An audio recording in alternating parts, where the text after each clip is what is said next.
আসসালামু আলাইকুম ওয়া রাহমাতুল্লাহ।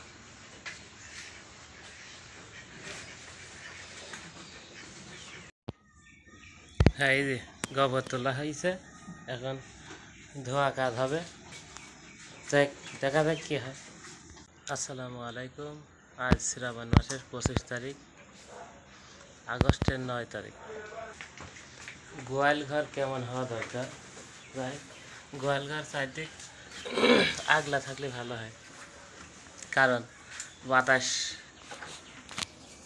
যা আশা করলে গোয়াল ঘরের দুর্গন্ধ থাকে না।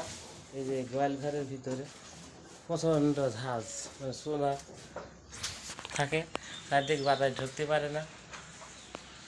এই যে দেখা যাচ্ছে যে গোয়াল ঘর এখনো ফর্সা হয়নি।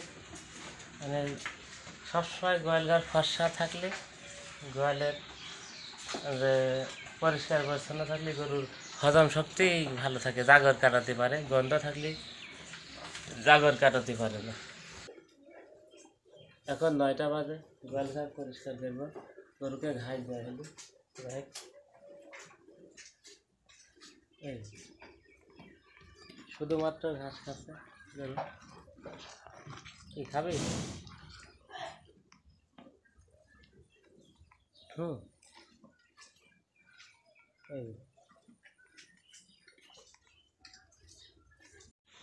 এই যে এখন গোয়াল ধোয়া হয়েছে। এখন গোয়ালের মধ্যে আর দুর্গন্ধ নেই, যে ভাবটা একটা ঝাঁজ, সে ঝাঁজ নেই। যাই হোক, গরু এখন অনায়াসে জাগর কাটাতে পারবে, আর গরু ভালোভাবে থাকতে পারবে। মানে দুর্গন্ধ ঝাঁজ থাকলে গরু জাগর কাটাতে পারে না, মানে সেখানে দাড়ি নিশ্চয়ই থাকে, মানে ক্ষুধা মন্দ থাকে। জাগর না কাটালে গরুর মানে খাদ্য খাওয়ার কম খায়। যাই হোক, এই ঘাস খাচ্ছে।